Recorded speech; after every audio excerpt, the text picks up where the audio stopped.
Welcome. Hmm. Read your own energy, like looking at a leaf, like picking up a leaf and looking at the beautiful creases in it. Look at your hand like that. Find those beautiful patterns. Find the beautiful patterns by releasing the stress, by releasing the tension. It's really hard to appreciate beauty if you're tense. It's really hard to appreciate your own beauty if you're insecure, if you're tense. Why is it that you can look at a flower and see how beautiful it is, but when you look in the mirror, you can be judgy? Because you need to clean house. You need to clean your heart home because you're seeing the dust that got in there. That's not you. And that's what you're seeing in the reflection. And so it's affecting how you're thinking.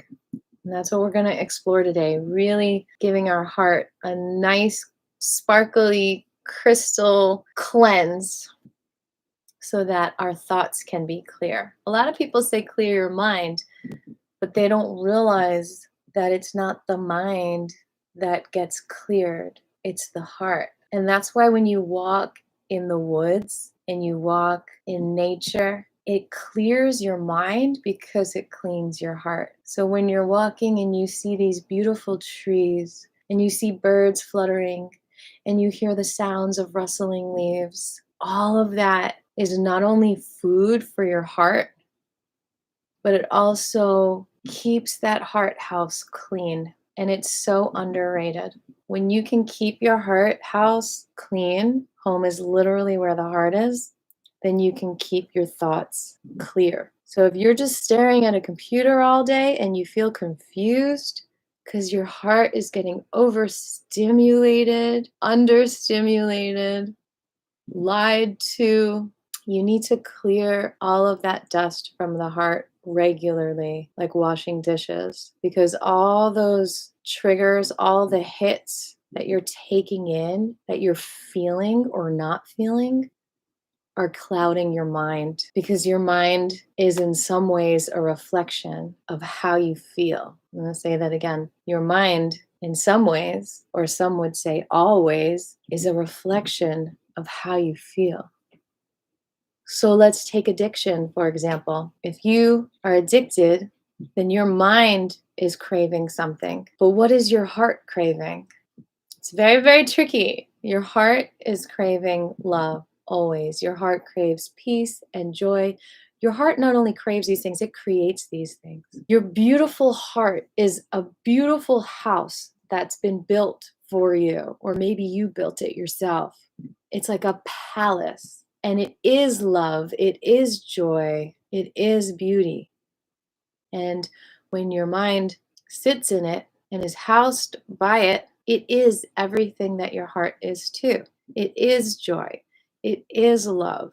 It is peace. Now, when you separate your mind from your heart, when your mind does not, it's not really possible, but when the illusion is that your mind is not in your heart anymore, when it's not being housed in this beautiful palace, it's abandoned, it's alone, it feels like insecure, like it could get rained on, like it can get struck by lightning, like it doesn't feel that protection.